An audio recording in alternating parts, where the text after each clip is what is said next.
السلام عليكم ورحمة الله وبركاته. ازيكم يا حبايبي؟ عاملين ايه؟ وحشتوني. النهاردة هنعمل مع بعض وصفة سهلة وسريعة وتحفة جدا. هنعمل النهاردة الفراخ البانيه بطريقة سهلة وبسيطة ومن غير خطوات كتير، من غير بيض، من غير لبن، من غير مكونات كتيرة صعبة. هنعملها بطريقة سهلة وبسيطة وبتتبيلة تحفة بجد، هتخلي معاكي البانيه طعمها حلو جدا، وكمان تطلع معاكي الطبقة الخارجية مقرمشة ومتماسكة، والكفر كده بصي لا يتزحزح ولا يتنحى زي ما انتوا شايفين الطبق الخطير.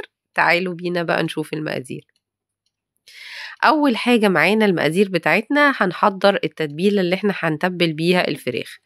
هنعمل معايا بصلاية مفرومة فرم ناعم، وانا فرمتها بالهاند بلندر عشان تبقى معايا بيوريه ناعمة كده خالص، وزي ما انتوا شايفين نزلت عليها بعصير ليمونة كاملة، وهنزل عليها بالبهارات بتاعتي. هحط نص معلقة من الفلفل الاسود، ونص معلقة من السبع بهارات، ونص معلقة من بودرة الثوم. يبقى نص معلقة من كل حاجة كده، نص معلقة من الفلفل الاسود، نص معلقة من بودرة الثوم، ونص معلقة من السبع بهارات، وهحط الملح بتاعي.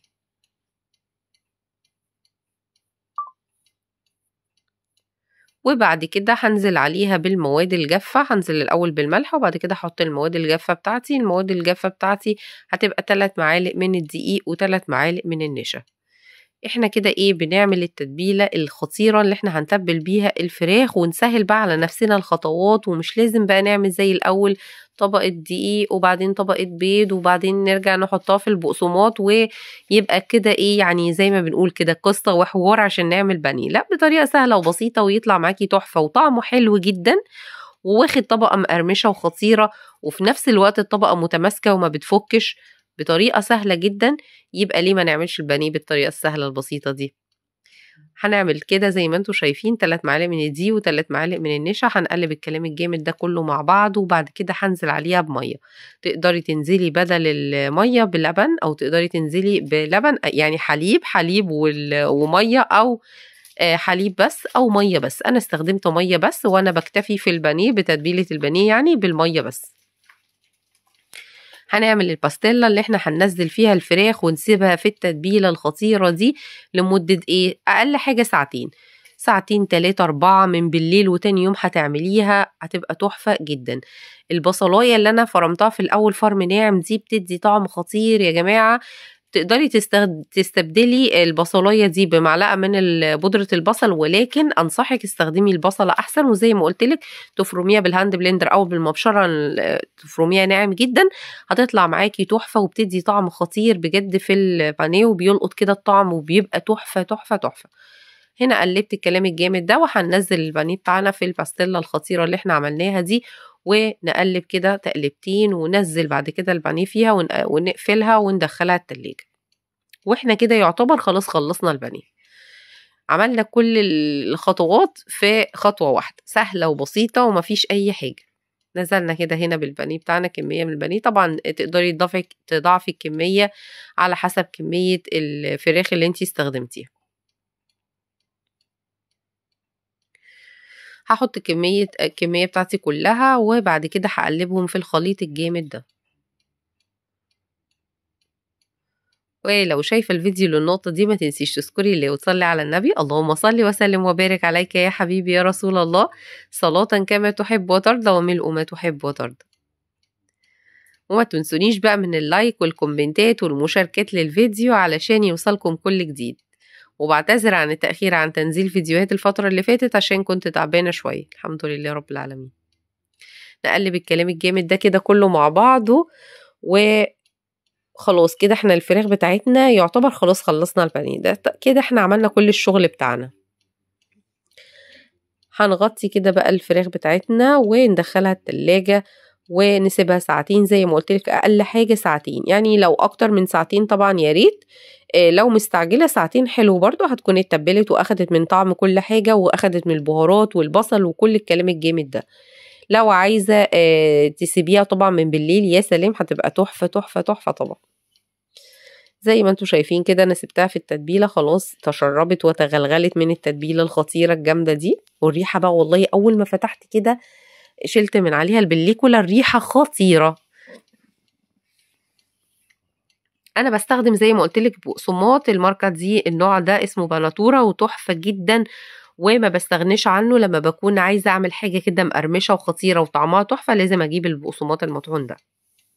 معايا هنا الزيت بتاعي، الزيت سخن طبعا، لازم يكون سخن كويس جدا وزيت غزير.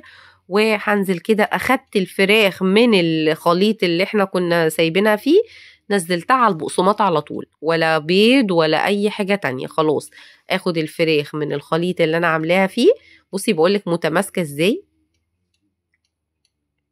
وتكبسيها كده كبسة جامد قوي بايديكي، يعني تضغطي على الفراخ كويس جدا وتنزلي بيها، تطلع بصي تحفة متماسكة، اخدت اصلا هي من التتبيلة، فانتي بتاخديها من الخليط اللي انتي كنتي عاملاه فيها، يعني متشبعة كده بالتتبيلة، وتضغطيها في البقسماط، اخدت الطبقة وبتبقى متماسكة جدا وتحفة وخطيرة، وبصي مقرمشة، وكمان اخدة تتبيلة معانا كده من التتبيلة، ما شلناش بقى من التتبيلة وحطيناها في دقيق وبعدين بيض، وبعدين بتقلل من طعم التتبيلة اللي احنا كنا متبلينها للفراخ.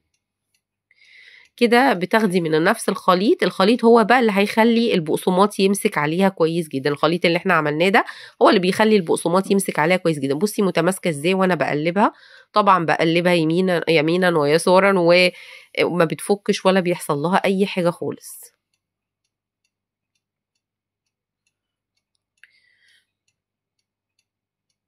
هنا بصي بقولك مقرمشه وخطيره.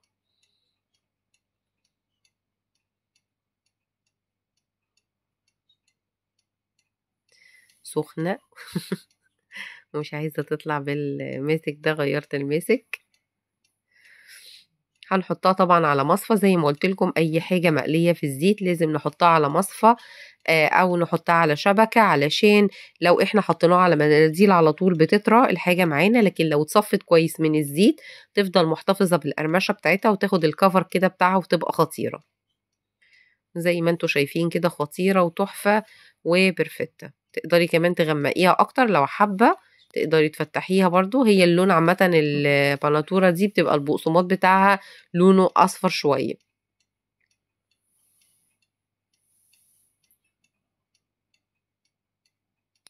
وهنخلص الكمية كلها، وبعد كده نشوف مع بعض الجمدان اللي احنا عملناه.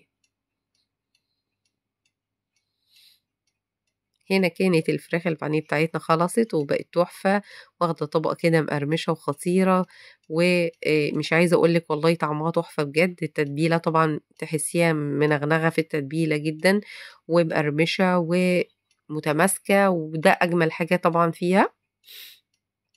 هفتح لكم واحدة زي ما معوداكم ان انا دايما بحب قوي اوريكم الحاجة من جوه عاملة ازاي، مستوية وتحفة وبرفكتة وخطيرة ومقرمشة، يعني فيها كل حاجة.